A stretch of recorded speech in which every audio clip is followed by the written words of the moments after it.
আসসালামু আলাইকুম গাইস, কেমন আছেন? আশা করছি আল্লাহ তাআলার অশেষ রহমতে ভালো আছেন। তো গাইস, নতুন আরেকটি ভিডিও নিয়ে চলে আসলাম আপনাদের সামনে। তো গাইস, এই যে সন্ধ্যার সময় এই যে নাস্তা তৈরি করতে বসে পড়লাম। এই যে জাওয়াদ, সাফা এবং জায়েদ ওরা বিকাল টাইমে যে মাদ্রাসায় যায়, তা ওই ওই টাইমে আর কি ওরা যাওয়ার আগে বলছিল যে একটু কিছু তৈরি করে দাও, যে একটু আমরা খেয়ে তারপর যাব, কারণ কোরআন পড়তে হয়তো প্রায় 2-2.5 ঘন্টার মতো ক্লাস হয়। ওদের খিদা লাগে, তারপরে হচ্ছে ওদের গলাও পর্যন্ত ব্যথা হয়ে যায়। তো কি করব, শরীরটাও খারাপ লাগছিল। বললাম যে তোমাদের কিছু কেনা খাবার এনে দিই, তোমরা এটা খেয়ে যাও। তো বলছে যে না, ঘরে কিছু থাকলে ওটা তৈরি করে দাও, ওটাই খেয়ে যাব। নাছোড়বান্দা, কিছুই করার নাই, শরীর যতই খারাপ লাগুক করতে হবে, কারণ ছেলে মেয়ে যখন কিছু আবদার করে তখন সেটা মায়েদের পূরণ করার জন্য সবসময় মন ব্যস্ত থাকে। তো গাইস, এই যে বসে পড়লাম, ঘরে ছিল এই যে পাউরুটি ছিল, তারপরে এই যে টমেটো সস এইগুলা ছিল, তা ছিল চিজ, মেয়োনিজ, এগুলো ছিল। তারপরে চিন্তা করলাম যে কি করা যায়। মুরগির মাংস একটু ছিল, একটু সব কিছুই সীমিত ছিল। সব কিছু এই একটু মাংসটাকে ছোট ছোট করে পিস করে, তারপরে একটু সয়া সস, টমেটো সস, আদা পেস্ট, রসুন পেস্ট, এইগুলো আর কি দিয়ে মাংসটাকে একটু রান্না করে এই যে পাউরুটি একটা শেপে কেটে নিয়ে তার ভিতরে চিজ দিলাম, মেয়োনিজ, সস টমেটো সস, ওই একটু মাংসের টুকরা দিয়ে, তারপরে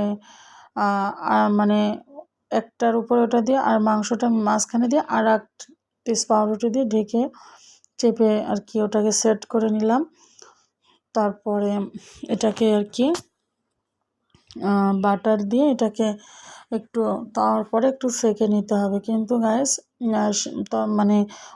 ওইটুকু আপনাদেরকে দেখাতে পারিনি, তার কারণ হচ্ছে ওই টাইমে কারেন্ট চলে গিয়েছিল, এই জন্য আপনাদেরকে ওই ভিডিওটুক দেখাতে পারিনি। তারপরে এই যে একটা একটা করে সব কিছু রেডি করে নিলাম, তারপরে ওদেরকে দিব। এই যে দেখুন, জায়েদ হচ্ছে ডান পাশে, আর একজন রয়েছে আমার বাম পাশে বসা। আমাকে মোটে উঠতেই দিল না, আমাকে করতেই হবে। তা কি করবো, আর করতেই যখন হবে করেই ফেলে। এদের মধ্যে যা হোক, জাওয়াদ, সাফাকে একটু বোঝানো যায়, জায়েদকে তো মোটেও বোঝানো যায় না। ও খুব কি বলবো, দুষ্টু। ও যেটা বলবে, ওকে যদি সেটা করে দেওয়া হয়, ও খুব খুশি।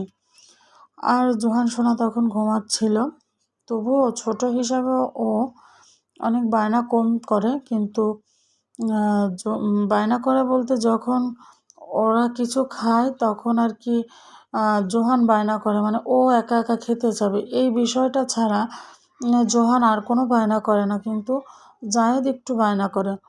তো যাই হোক, হাতের 5টা আঙুল তো আর সমান হয় না, ঠিক সেম ছেলে মেয়ে 4জন, একজন একটু দুষ্ট, একজন একটু ভালো, এরকমই। এমনি জায়েদকে একটা কথা বলে মাশাল্লাহ শোনে, কিন্তু এই এই ব্যাপারগুলো সে একটু সিরিয়াস হয়ে যায়। তো গাইজ দেখুন, ওরা তো খেয়ে বলছিল খুব লোভনীয় হয়েছে, খুব নাকি ভালো হয়েছে। আমি তো আর খাইনি, আমি তো ডায়েটে ছিলাম।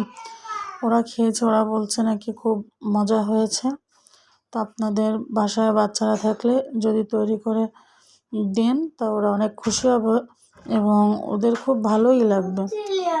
তো গাইস, আজ এ পর্যন্তই। ভালো থাকবেন, সুস্থ থাকবেন, এই প্রত্যাশায় এখানেই শেষ করছি।